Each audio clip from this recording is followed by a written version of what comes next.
Hello, everyone. Thank you for tuning in. Let's go ahead and get started today talking about what I have learned about my own beginnings recently. So, a few months ago, I started a blog and a podcast, and I have been going at it. And I want to kind of spend a little time talking about what I've learned from this journey. Even it's a little bit shorter, obviously, but as I'm kind of learning, I'm adjusting and growing. And I thought if anyone out there is partnering with me and walking along with me in this journey, then this might be a good time for you to also kind of assess where you're at in your own journey, and maybe a pause to reflect how 2022 is going to look for you this year, and kind of help you give that feedback that you need to be able to fine tune your beginnings. So it's been a fun journey. I've been doing very practical things like adjusting gains, figuring out volume levels, and there's a couple podcasts I've considered taking down because I don't like the way it sounds, but I'm not doing it, right? You're figuring out how does, what music do I use for the background? Do I run it the whole time? Do I not? Do I keep it silent? Do I just do an intro? Do I do an outro? Right? You got all these things going through your head. And I think that can be happening no matter what you're doing. When you're starting something new, you're really looking at it with a very strong magnifying lens going, and you're critiquing it, right? You are your worst critic. I've struggled with a few things that I kind of knew I would struggle with, consistency being one of them. It's a big piece when you're publishing a podcast, showing up every week. That's something that I kind of struggled with. I was doing a couple months pretty solid, and then got sick, didn't have the episode bank to kind of handle that, and so they kind of fell off. And so all of these little things, and you're trying to okay, I need to improve and not be frustrated myself, but I know that I didn't do the right thing, and so you're kind of looking at all this stuff, right?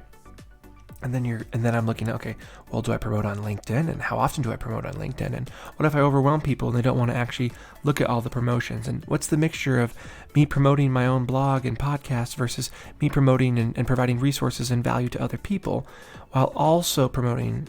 And so you have all these different things floating in your head. And I say all of that so that if you are in the same boat and you're feeling like you're going a little bit crazy looking at everything, then you are not alone. We're probably both crazy. Let's just be honest a little bit. But you're not alone. And I wanted to talk about, out of all of this craziness, how I am solidifying and how I would recommend to myself if I was starting again this season, how to do it. Well, first off, if you're starting something from beginning, research it. Find out if anyone else is doing it. What are they doing? How are they doing it?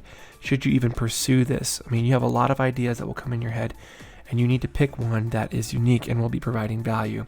And there's a lot of good YouTubes out there. There's a lot of good books out there on how to do this exact topic. Find them and plug in so that make sure you're providing really good value to a focused topic group. The next thing I would say, that's number one, obviously kind of establish, should you even pursue this? Number two is establish your why. Find your core. And a lot of people, when I say establish your why, they're like, okay, great, I want to serve a community. You need to be way more specific. What community? What section of the city? Is it this city block? Is it the kids? Is it high school? Is it nonprofits? Is it for profits? Who are you wanting to impact, right? And then, right, I want to build a software. You need to be way more specific than that. I want to build a software to help nonprofits get this problem done that they're experiencing. Well, how widespread is that? That goes back to the research, right? And so you have to figure out and establish a clear reason for what you're doing. You need to have a clear why. And that needs to serve your core. And everything you need to do, and this is something I'm trying to do, everything you need to do says, okay, this is my why. So I will do X, Y, and Z. If this is the reason I'm doing it, these are the actions I'm going to take to support my logic and my reasoning with it. And don't be afraid to ask friends, family, get some outside advice on the reason you're doing it. You need to have this well vetted and well defined to be able to serve something. This is something that I went through. I still don't necessarily have a really well defined why. So this is something that I'm still trying to work through and weed out and get a solid why figured out. Item number 3, establish your habits. When are you going to do it? How are you going to do it? Who's keeping you accountable, right? These are practical things, but if you're going to be building an app, or you're going to be building a business, or building a blog, or writing a book, right? These are habits that you need to instill. I will write 30 minutes a day. I will write 1,000 words a day. I will write, right? You need to have tangible actions and tangible habits to support what you're doing. And you need to tell yourself, this is when I'm going to be doing it, so that you can't get out of it. So you can't get excuses. And then you realize a week later, you haven't been consistently do it, right? Again, something I'm struggling with, but I wanted to share that you need to establish clear, defined habits. Another thing I've talked about on this show is, what is your greater yes? Greater yes is, these are the things that I will say yes to, and I will say no to everything else surrounding these things, right? If you're going to be building something, it should be on your greater yes list. Where does it fall? Does it fall above family? I would hope not. Where does it fall in this list, so that you can prioritize when things are coming in? Because life stacks against us. There is so much going on. Everyone wants a little bit of our time. Everyone wants a little bit of this, and we always seem to give it away. That TV show, that Netflix app, it wants to send us to the next TV show. It wants our time. And if we do not have a greater yes established, we will not be able to say no. This happens with budgets. They say if you don't have a budget, you don't know where your money goes, and it magically goes away. And that happens. You need to know what is your greater yes list, and what will you be saying no to. Item number 5, are you ready to sacrifice? Right? We can't fit everything in. So this kind of goes into item number 4, greater yes list. What are you willing to give up? Are you willing to give up sleep? Are you willing to give up time with your kids? Are you willing to give up relationships, a community? I'm hoping no to some of those items I listed. I would vote if I was voting for you. I don't know you, but I guarantee you probably watch 1 to 2 hours of TV a day. Take that out. Cut that in half. If you play video games, cut that out. If you can't seem to cut that out, throw out that console, right? If you are doing something and you really want to impact a community and you really want to make a difference, then you need to be willing to sacrifice something you love. You can't just always pack in more and more and more. Something will always give. It will be sleep. It will be time with your kids. It will be time with your family. It will be relationships. It will be community. It will be work. Something will suffer. So, are you ready to sacrifice? And if so, because you're pursuing this, so I would imagine the answer is yes, what are you willing to give up? Define that, and then fight for everything you are not willing to give up. Do not. This goes back to greater yes list. Fight for it. Fight for your family. Fight for that time. All of these things that I'm telling you feed into item number 6.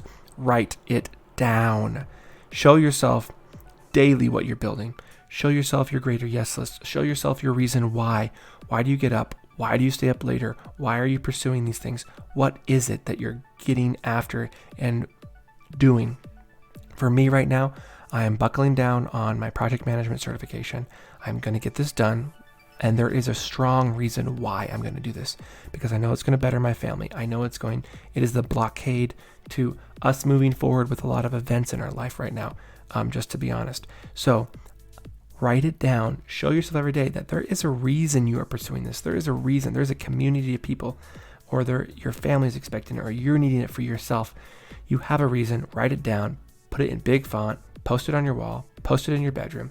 Post it in your car. Make it your phone background. Make sure you see it so that you know why and what you're fighting for and what you're going to say yes to and what you're going to say no to. Item number 7 is something that I'm going to do. So I haven't done it yet. This is new to me. I've been going through this. I went through this book by Stanley, Better Decisions and Fewer Regrets. And really good book. I highly recommend it. Lots of good content about making really good decisions. Making good decisions that you won't regret. How you're going to spend, like all of the things I'm talking about in here. How are you going to make decisions in your life that you're not going to regret? And one of these things that Andy Stanley talks about, which elevates you out of a scenario and gives you a better perspective, is what is your story? And so he goes into talking about it, and he does a great job. There's a blog post, you can find articles, and you can read his book on it. Definitely recommend that you do. Everything we do in our life comes down to a story. That job that we left, well, why did you leave? Well, and you tell someone a story.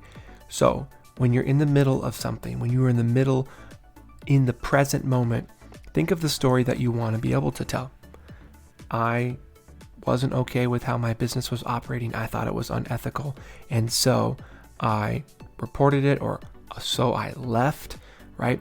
You want to be able to tell a good story. It gives lots of examples, but it gives an example of someone going through a divorce. You can go through a divorce and honor your kids and your soon-to-be ex-wife in the process, right? And he talks about this person who had this struggle and saying, like, I want to be able to tell a good story to my kids one day. I don't want it to say that I was shady or that I undercut someone, or pieces of the story you want to leave out because you're not proud of them. So think about the story that you want to write. With this, I've been thinking, this is awesome, and I want to write down my story for 2022. What do I want to be able to say at the end of 22 is my story? I buckled down. I got my project management certification. I buckled down.